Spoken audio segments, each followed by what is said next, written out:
During the golden age of Abbasid caliphates, the empire reached to its zenith, covering the vast dominion spread across the three continents. By late 9th century, this vast caliphate started to disintegrate from its peripheral appendages.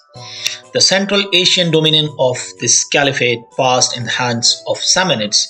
The founder of Samanid dynasty, Saman Khuda, was born in Balkh province, now the part of northern Afghanistan. He himself converted to Islam from a Zoroastrian faith.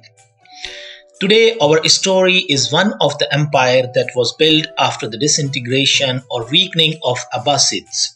We are going to cover the story on the Ghorids, what were the historical context or the background in which Ghorid evolved as one of the greatest empires, and what was the ethnic background of the Ghorids. Meanwhile, if you have not subscribed Tawari Khwani, please do take a look on our content, and if you are interested in the stories of history and past, please subscribe Tawari Khwani and push a bell icon button for the further notifications. Going back to our story, during the early 10th century, the star of the Ghaznavids rose under the Samanids, as they were appointed in the initial days as a military chieftains coming from a background of a Turkish slave guards. It was Subektagan, the slave and the later son-in-law of the Samanid military chief El-Pitigin, who established his authority by fighting Samanids in the region of Ghazna.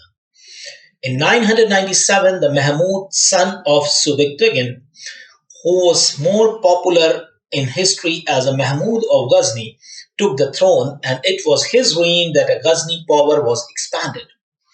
It was during this period of Ghaznavid expansion, the Ghorid or the province of the Ghor was inducted or covered in a new faith, that is Islam.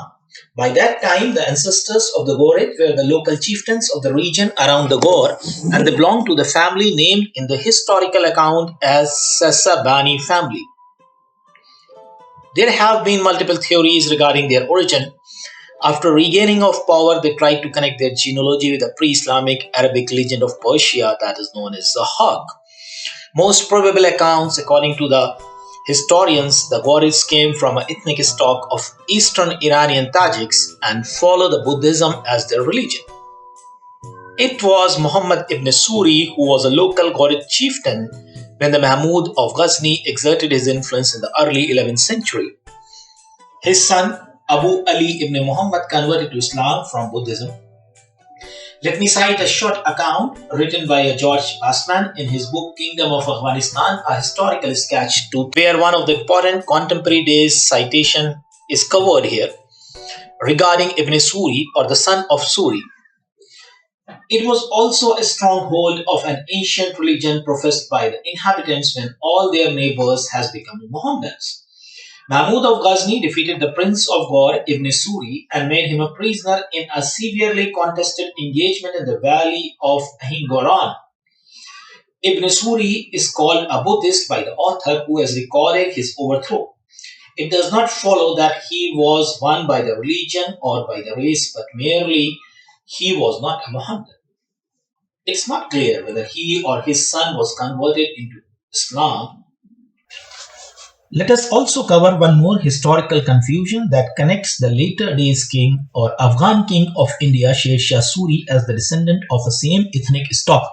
But this claim is erroneous, and it happened due to incorrect mention of a British to Sher Shah's tribe as Suri instead of Sur. That is in fact descended from a Lodi tribe of Pashtuns. If you want to read a detailed article, it can be accessed on the blog History of Pashtuns by Barmazid Khan.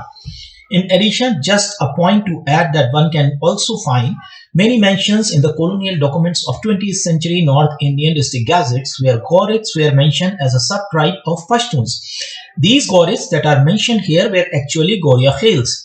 It is said that their patriarch Ibrahim was born at a Ghor province, and they were further divided into many sub-tribes like Zauzai, Momnats, and Chamkanis. However, these Goria Khels has no connection with the Ghorids what we are talking or covering in this historical account.